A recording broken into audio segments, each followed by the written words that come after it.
অন্নপূর্ণা ভান্ডার প্রকল্পের জন্য অনলাইনে পুনরায় কিন্তু আজ থেকে আবারও আবেদন শুরু হয়ে গেল।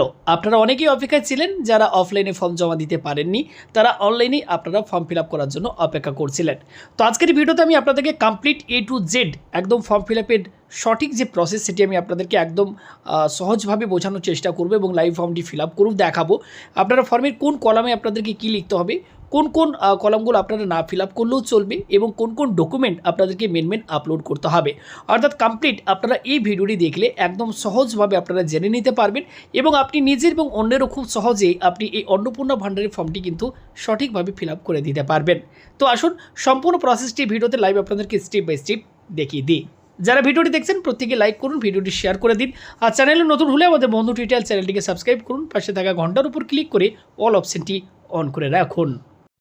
সবার প্রথমে এই অফিসিয়াল ওয়েবসাইটে আসবেন, আসার পর অ্যাক্সেস সিটিজেন এখানে ক্লিক করবেন। এখান থেকে ড্রপডাউন মেনু থেকে আপনার জেলা সিলেক্ট করে নেবেন। এবার নিচের দিকে গেলে এখানে আপনি আপনার মোবাইল নাম্বারটি বসিয়ে দেবেন। যে মোবাইল নাম্বারটি চালু রয়েছে অবশ্যই সেই নাম্বারটি এখানে ফিল করবেন। ভিডিওটি একটু স্কিপ না করে সম্পূর্ণ দেখতে থাকুন। মোবাইল নাম্বার লেখার পর নিচে একটি ক্যাপচা কোড দেখতে পাচ্ছেন। এই ক্যাপচা কোডটি দেখে এখানে আপনারা এটাকে ক্যালকুলেট করে বসিয়ে দেবেন। এবার রিকোয়েস্ট ওটিপির ওপর ক্লিক করবেন। আপনার মোবাইল নাম্বারে একটি 6 ডিজিটের ওটিপি সেট করা হবে। মোবাইলে আসা ওটিপি এই বক্সে আপনারা ফিল করবেন এবং নিচে থাকা ভেরিফাই এবং কন্টিনিউ বাটনটির উপর ক্লিক করে আপনারা এগিয়ে যাবেন।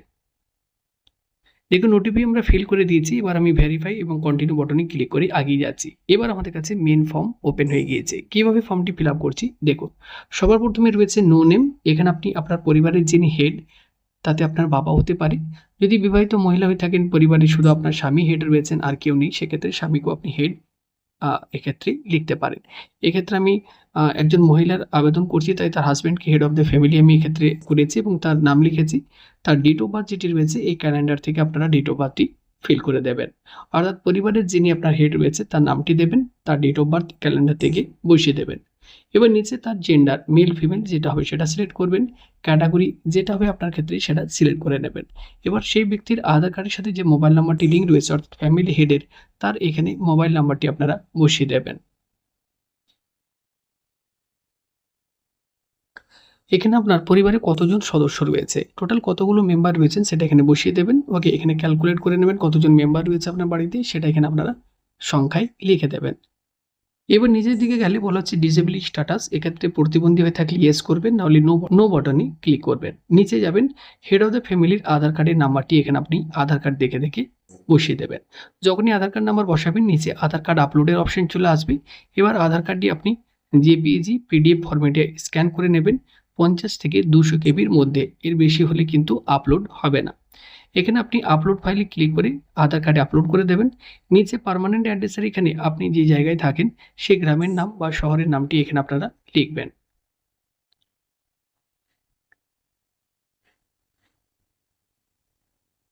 ডিস্ট্রিক্টের পাশে পেয়ে যাবেন এরিয়া টাইপ, আপনার রুরাল নাকি আরবান। তো পঞ্চায়েত হলে রুরাল ক্লিক করবেন। এবার এই ড্রপডাউন মেনু থেকে আপনার যেখানে থাকেন সেখানকার যে পিনকোড সেটা সিলেক্ট করে নেবেন। নিচে পোস্ট অফিস পেয়ে যাবেন। এখানে প্রত্যেকটি পোস্ট অফিসের নাম পাবেন, এখান থেকে পোস্ট অফিস সিলেক্ট করবেন। পাশে পুলিশ স্টেশন পাবেন, এই ড্রপডাউন মেনু থেকে আপনার পুলিশ স্টেশন সিলেক্ট করবেন।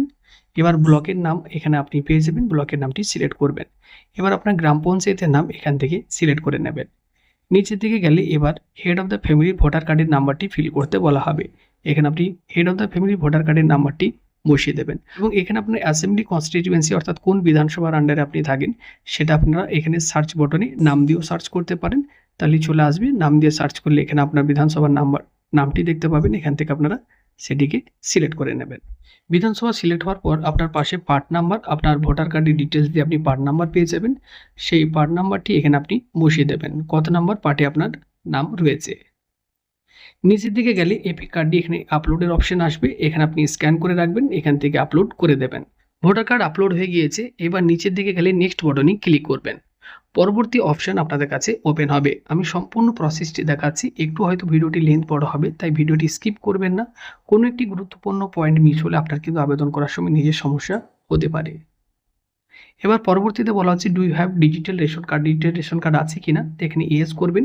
কোন ক্যাটাগরির কার্ড আপনার রয়েছে সেটা এখানে ক্যাটাগরি সিলেক্ট করবেন এবং রেশন কার্ডে দেখে নেবেন নাম্বার কি রয়েছে, head of the family ration কার্ডের নাম্বারটি বসিয়ে দেবেন।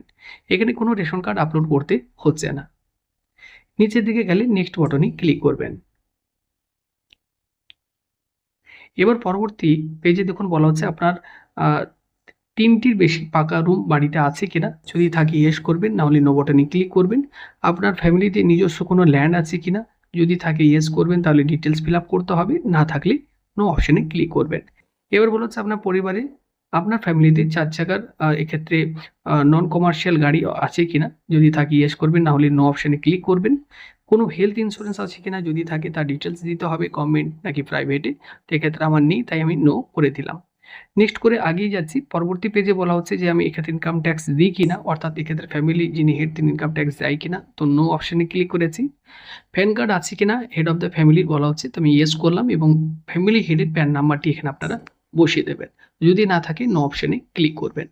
নিচের দিকে গেলে আপনার এখানে টোটাল ফ্যামিলি ইনকাম বলা হচ্ছে, বার্ষিক অ্যানুয়ালি এখানে আপনি বসিয়ে দেবেন আপনার টোটাল ফ্যামিলি ইনকাম কত। ওকে, নিচের দিকে গেলে বলা হচ্ছে হেড অফ দ্য ফ্যামিলি, যিনি আপনার পরিবারের হেড তিনি সরকারি চাকরি করেন নাকি প্রাইভেট সেক্টরে তিনি চাকরি করেন, নাকি এক্ষেত্রে সেলফ এমপ্লয়েড, নাকি এক্ষেত্রে আনএমপ্লয়েড, মাইগ্রেন্ট লেবার, যেটা হবে সেটা আপনারা এক্ষেত্রে সিলেক্ট করে নেবেন। নিচের দিকে গেলে ফ্যামিলি হেডের কোয়ালিফিকেশন বলা হবে, এখানে সিলেক্ট কোয়ালিফিকেশন উপর ক্লিক করবেন। এখানে আপনার যিনি পরিবারের হেড তার কোয়ালিফিকেশন কি রয়েছে সেটা সিলেক্ট করবেন। এবার নিচের দিকে গেলে বলা হচ্ছে এক্ষেত্রে ফ্যামিলি হেড এক্ষেত্রে কোনো রকম কনস্টিটিউশনাল পোস্ট বা এমএলএ এমপি পদে রয়েছেন কিনা, যদি থাকে তাহলে ইয়েস করবেন, না হলে নো অপশনে ক্লিক করবেন। নেক্সট বলা হচ্ছে ফ্যামিলি হেড গভর্নমেন্ট পেনশনার কিনা, নো অপশনে ক্লিক করলাম, যদি হ্যাঁ হয় ইয়েস করবেন। কোনো রকম জিএসটি নাম্বার আছে কিনা ফ্যামিলি হেডের, না আমি নো করলাম। নেক্সট যে বলা হবে এক্ষেত্রে সিএএ ডিটেলস, যদি সিএ অ্যাপ্লিকেবল হয়ে থাকেন তাহলে এখানে আপনি দেবেন, না হলে নট অ্যাপ্লিকেবল করবেন। এছাড়া যদি আপনার নাম ডিলিট হয়ে থাকে তাহলে এখানে ডিটেলস দেবেন, না হলে নট অ্যাপ্লিকেবলই রাখবেন। নেক্সট বাটনে ক্লিক করলে বলা হচ্ছে আপনি কোনো রকম গভর্নমেন্ট স্কিম পান কিনা বেনিফিট ডিবিটির মাধ্যমে, তাহলে নো অপশনে ক্লিক করেছি। এবার পরবর্তী দেখুন ফ্যামিলি হেডের পাশে এখানে আরও একটা অপশন রয়েছে নো নেম, এখানে আপনারা ক্লিক করবেন। নেক্সট পরবর্তী আপনার ফ্যামিলির যিনি মেম্বার রয়েছেন, আপনার ওয়াইফ বা আপনার পরিবারের যিনি এই অন্নপূর্ণা যোজনার জন্য আবেদন করতে চান, ওকে অ্যাডাল্ট মেম্বার, তো তার ডিটেলস ফিল আপ করতে হবে। সেক্ষেত্রে আমি হাজব্যান্ডের ডিটেলস ফিল আপ করেছি ফ্যামিলি হেডের ক্ষেত্রে। এবার আমি ওয়াইফের ডিটেলস ফিল করছি। তো এক্ষেত্রে প্রথমে দেখুন বলা হচ্ছে নেম অ্যাজ পার আধার কার্ডে এক্ষেত্রে কী নাম রয়েছে, তো ওয়াইফের নামটি লিখে দিলাম। এবার দেখুন পাশে বলা হচ্ছে এক্ষেত্রে রিলেশন কি হেড অফ দ্য ফ্যামিলির সাথে ওয়াইফের সম্পর্ক, তো ওয়াইফ দিয়ে দিয়েছি। এবার এখানে দেখুন ড্রপডাউন থেকে আপনারা ওয়াইফ সিলেক্ট করবেন, ডেট অফ বার্থে ক্লিক করে ক্যালেন্ডার থেকে আপনার ওয়াইফের এক্ষেত্রে যে ডেট অফ বার্থ সেটি আপনারা বসিয়ে দেবেন। এবার জেন্ডারে ক্লিক করে মেল ফিমেল যেটা হবে সেটা সিলেক্ট করবেন। ক্যাটাগরি যেটা হবে সেটা আপনারা সিলেক্ট করে নেবেন এবং এক্ষেত্রে আপনার ওয়াইফের যে আধার কার্ডের সাথে মোবাইল নাম্বারটি লিঙ্ক রয়েছে সেই নাম্বারটি বসিয়ে দেবেন। ডিসেবিলিটি স্ট্যাটাসের ক্ষেত্রে হ্যান্ডিক্যাপ হলে ইয়েস করবেন, না হলে নো বাটনে ক্লিক করবেন। এবার আপনার ওয়াইফের আধার নাম্বার আধার কার্ড দেখে দেখে বসিয়ে দেবেন।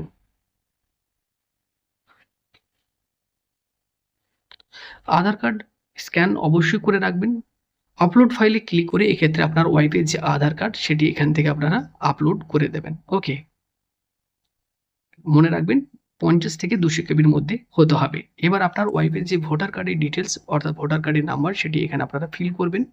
সঙ্গে সঙ্গে দেখুন পাশে বলা হবে অ্যাসেম্বলি কনস্টিটিউয়েন্সির নাম, বিধানসভার নামটি দিয়ে দেবেন, পার্ট নাম্বার দিয়ে দেবেন এবং অবশ্যই ভোটার কার্ডটি আপলোড করে দেবেন। তো পেজে বলা হবে কোনো রকম হেলথ ইন্স্যুরেন্স আছে কিনা, সেটাকে আপনারা থাকলে ইয়েস করবেন, না হলে নো বাটনে ক্লিক করবেন। এবার নেক্সট বাটনে ক্লিক করে আগিয়ে যাবেন। পরবর্তীতে বলা হবে কোনো রকম ট্যাক্স দেন কিনা, এক্ষেত্রে দিয়ে থাকলে ইয়েস, নাহলে নো বাটনে ক্লিক করবেন। প্যান কার্ড আছে কিনা আপনার ওয়াইফে, থাকলে ইয়েস করবেন, না হলে নো বাটনে ক্লিক করে দেবেন। এবার নিচে বলা আছে আপনার ওয়াইফ এক্ষেত্রে কোনো রকম চাকরি করে কিনা প্রাইভেট গভর্নমেন্ট, এক্ষেত্রে আমি আনএমপ্লয়েড করে দিলাম। কোয়ালিফিকেশন বলা হচ্ছে এখান থেকে আপনার ওয়াইফের কোয়ালিফিকেশনটি আপনারা সিলেক্ট করে নেবেন। নিচের দিকে বলা হচ্ছে তিনি এক্ষেত্রে কোনো এমপি এমএলএ পোস্টে আছেন কিনা, তো আমি নো বাটনে ক্লিক করলাম। গভর্নমেন্ট পেনশনারও নয়, তাই নো বাটনে ক্লিক করে দিলাম। পরপর দুটোতেই নো ক্লিক করেছি যেহেতু তার জিএসটি নাম্বারও নেই। এবার নেক্সট বাটনে ক্লিক করে আগিয়ে যাচ্ছি। এক্ষেত্রে বলা হচ্ছে সিএ আবেদন করেছি কিনা, তো নট অ্যাপ্লিকেবল থাকবে, কোনো আবেদন করিনি এবং এসআই থেকে নামও ডিলিট হয়নি, তাই নট অ্যাপ্লিকেবল রেখে নেক্সট বাটনে ক্লিক করে আগিয়ে গেলাম। এবার এখানে দেখুন বলা হচ্ছে এবার পরবর্তী পেজে বলা হচ্ছে অ্যাপ্লাইং ফর অন্নপূর্ণা যোজনায় আপনি আবেদন করতে চান কিনা, আপনার ওয়াইফ আবেদন করতে চায় কিনা। তো ইয়েস আই এম অ্যাপ্লাইং এটাকে সিলেক্ট করে নেবেন। তিনি কিন্তু আবেদন করতে চান এই অন্নপূর্ণা যোজনার জন্য। নিচে বলেছে কোনো স্কিম তিনি আগে থেকে পান কিনা, তো এটা নো রাখবেন, যদি পেয়ে থাকেন ইয়েস করবেন। এবার নেক্সট বটনে ক্লিক করে এগিয়ে যাবেন। পরবর্তী পাশে দেখুন মেম্বার 3 তে ক্লিক করলাম। মেম্বার 3 হচ্ছে আমার চাইল্ড, ওকে। তো আমার ডটারের ডিটেলস ফিল আপ করবো, এক্ষেত্রে আমার মেয়ের নামটি ফিল আপ করে দিচ্ছি। এক্ষেত্রে যদি আপনাদের পরিবারে আরও কোনো অ্যাডাল্ট মেম্বার থাকে 18 বছরের ওপরে, সেক্ষেত্রে আপনারা অ্যাড মেম্বার করে অ্যাড করতে পারেন। এখানে আমি সম্পর্ক ডোটা দিয়ে দিলাম, যেহেতু মেয়ের ডিটেলস ফিল আপ করছি। এবার মেয়ের জন্ম তারিখ যেটা, এই ক্যালেন্ডার থেকে আমি মেয়ের জন্ম তারিখ বসিয়ে দিচ্ছি। ডেট অফ বার্থ ফিল হয়ে গিয়েছে, বা জেন্ডার বলা হচ্ছে, এক্ষেত্রে মেল ফিমেল যেটা হবে সেটা সিলেক্ট করবেন। ক্যাটাগরি একইভাবে ক্যাটাগরি সিলেক্ট করবেন। কন্ট্যাক্ট নাম্বার যেহেতু এক্ষেত্রে আমার চাইল্ড, তাই এখানে কোনো কন্ট্যাক্ট নাম্বার দিলাম না, ডিসেবিলিটি নো করে দিলাম। এবং আমার যে ডটার তার আধার নাম্বারটি ফিল করে দিয়েছি। আধার নম্বর ফিল করার সাথে সাথে নিচে আপলোড ফাইল বলা হবে। এখানে আপনার ডটার বা আপনার সন যা ডিটেলস দিচ্ছেন তার আধার কার্ডটি স্ক্যান করে আপলোড করে দেবেন 50 থেকে 200 কেবির মধ্যে। দেখুন আপলোড করে দিয়েছি, বা নেক্সট বটনে ক্লিক করে এগিয়ে যাচ্ছি। এক্ষেত্রে কোনো হেলথ ইন্স্যুরেন্স নেই, তাই নো বটনে ক্লিক রেখেছি। আবারও নেক্সট বটনে ক্লিক করে এগিয়ে যাচ্ছি। এবার পরবর্তীতে বলা হচ্ছে এক্ষেত্রে সিএএ এর জন্য এগুলো দুটোতেই নট অ্যাপ্লিকেবল রেখেছি, কোনো রকম বেনিফিট পায় না, তাই নো বটনে ক্লিক করে আমি এগিয়ে যাচ্ছি। এক্ষেত্রে দেখুন কোন স্কুলে পড়ে আপনার শিশু সেই ডিটেলস চা হচ্ছে। স্টার মার্ক দেওয়া নেই, চাইলে আপনি ফিল করতে পারেন বা স্কিপ করতে পারেন। যেগুলোতে স্টার মার্ক দেওয়া থাকবে সেগুলো অবশ্যই ফিল করতে হবে। তো এক্ষেত্রে আমার ফ্যামিলি মেম্বার 3 জন রয়েছে, 3 জনের ডিটেলস আমার ফিল করা হয়ে গিয়েছে। এবার আমি পরবর্তী স্টেপে আপনাদেরকে দেখাই কি করতে হবে। পাশে দেখুন ডিক্লারেশন কনসেন্ট রয়েছে, এখানে ক্লিক করবেন। এই চেক বক্সে একটা টিক মার্ক দেবেন। নিচে সাবমিট অ্যাপ্লিকেশন উপর ক্লিক করলে সঙ্গে সঙ্গে আপনার অ্যাপ্লিকেশনটি ফাইনাল সাবমিট হয়ে যাবে। এভাবে খুব সহজে আপনারা কিন্তু এই অন্নপূর্ণা যোজনার জন্য আবেদন করতে পারবেন।